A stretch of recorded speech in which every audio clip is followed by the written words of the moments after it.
السلام علیکم، آپ دیکھ رہے ہیں دی آرگیومنٹ، اور آج بے نظیر بھٹو قتل کیس کے حوالے سے جو ہماری اسپیشل سیریز ہے انٹرویوز کی، اس کی تیسری قسط آج آپ دیکھ سکیں گے،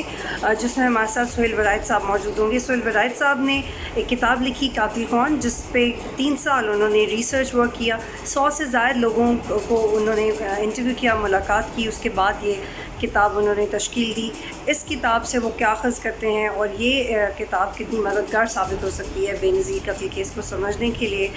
آج کے پروگرام میں ہم یہ بھی ڈسکس کریں گے کہ جو اعتزاز احسن صاحب نے اٹھائے، جن ڈیٹیلز کا ذکر وہ مشرف کی کتاب میں، جن مشرف کی کتاب میں کرتے ہیں، وہ پوائنٹ بھی سامنے رکھیں گے، اور شکیل انجم صاحب کی ایک اور کتاب جو تحقیق پہ مشتمل ہے، اس سے اٹھنے والے امپورٹنٹ پوائنٹس بھی آج کے پروگرام میں ہم سہیل ولایت کے سامنے رکھیں گے۔ سر، آپ نے یہ کہا کہ اصل ملزم شہادتوں کی وجہ سے بری کر دیے گئے، دس از واٹ یو سیڈ، لیکن ایک دوسری طرف آپ نے یہ بھی کہا کہ یہ مقدمہ ایسا تھا جو کہ جس کی تفتیش اور تحقیق جس طریقے سے ہو رہی تھی وہ بھی بہت امپریسو تھا آپ کے لیے، تو یہ دونوں باتیں آپ نے کہی۔ دیکھیں بطول، ہونا تو یہ چاہیے تھا کہ اسٹیٹ کے لیے یہ ایک ٹیسٹ کیس ہوتا۔ پاکستان کی ایکس پرائم منسٹر، پاکستان کی موسٹ پاپولر لیڈر جو ہے، اس کو طالبان نے یا ملیٹنٹس نے نشانہ بنایا، اور ان کو سزا دینے کے لیے اس کو ایک ٹیسٹ کیس بنانا چاہیے تھا، پوری ریاست کو اس میں ہیلپ کرنی چاہیے تھی۔ لیکن ایسے لگتا ہے کہ کوئی اس مقدمے کا والی وارث ہی نہیں، نہ ریاست والی وارث ہے،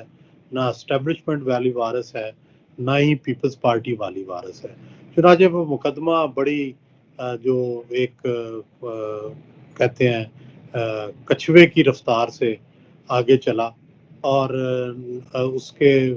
جو پراسیکیوٹر ہے اس کو گولی مار دی گئی، اور آپ کو پتہ ہے کہ اس کو جو بھی فالو کرتا ہے اس کو مشکلات ہیں، حتیٰ کہ جو بندے پکڑے گئے تھے ان کے عدم ثبوت کی وجہ سے عدالت نے ان کو بری کر دیا،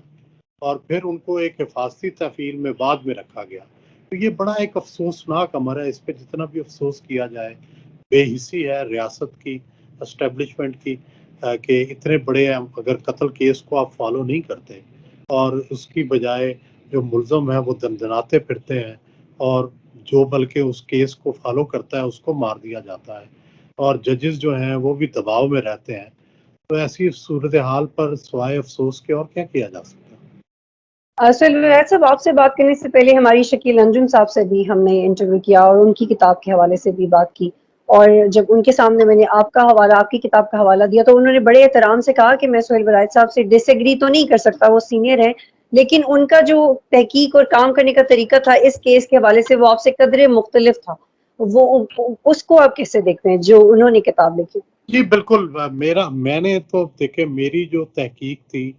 وہ بالکل سائنسی تحقیق تھی، کہ ڈی این اے کی تحقیق سے کیا نتیجہ نکلا، جو اسکاٹ لینڈ یارڈ تھا اس نے کیا نتیجہ نکالا، جو فرینزک رپورٹ تھی اس سے کیا نتیجہ نکالا۔ میں نے جو سازشی تھیوریاں تھیں ان کو ڈسکس تو کیا ہے، لیکن ڈپینڈ میں نے سائنٹیفک تھیوریز پہ کیا ہے۔ سائنسی جو سازشی تھیوریاں ہیں ان کو صرف ڈسکشن میں رکھا ہے، لیکن اصل بات یہ ہے کہ سائنس کیا کہتی ہے، تو جو مختلف اس پہ رپورٹس آئی ہیں وہ کیا کہتی ہیں، ان کی نظر میں نے کتاب لکھی ہے۔ میں نے جو کنسپریشنل تھیوریز ہوتی ہیں ان کو ضرور مد نظر تو رکھا ہے، لیکن سائنس کی مدد سے ان کنسپریشنل تھیوریز کو رد بھی کیا ہے۔ آپ کیا سمجھتے ہیں کہ آنے والے وقت میں کبھی اس کیس کے حوالے سے کوئی نئے پہلو سامنے آ سکتے ہیں؟ آپ نے ایک آرٹیکل میں، آپ یہ اس وقت تو کہہ رہے ہیں اور آپ یہ بات مانتے ہیں کہ آپ نے کسی کانسپریسی تھیوری کو بنیاد نہیں بنایا کتاب لکھتے ہوئے، لیکن آپ کا ایک آرٹیکل میں نے پڑھا، اس کا اختتام آپ نے اس طرح سے کیا تھا کہ ہو سکتا ہے آنے والے وقت میں جو بالواسطہ کلرز ہیں، مطلب جو انڈائریکٹ لوگوں جنہوں نے آرڈرز دیے، ان کو شاید وقت قاتل قرار دے دے، تو پھر یہ بات آپ نے کس بنیاد پہ کی؟ جی یہ میں اب بھی سمجھتا ہوں کہ دیکھیں کچھ لوگ خاموش قاتل ہیں، کچھ ایکٹیو قاتل ہیں۔ ایکٹیو قاتل تو وہ ہیں ظاہر ہے جنہوں نے یہ سارا پرفارم کیا، جو اس منصوبے میں شامل تھے، جس نے دھماکہ کیا، جس نے پسٹل چلایا، اور خاموش قاتل وہ ہیں جنہوں نے سیکیورٹی جو ہے وہ پراپر نہیں دی، اور جن کو اندازہ تھا کہ کچھ ہو سکتا ہے لیکن انہوں نے جو حفاظتی اقدامات تھے وہ مناسب نہیں کیے۔ میرا خیال ہے کہ دونوں طرح کی جو کارروائی ہونی چاہیے، دونوں کو جو ہے وہ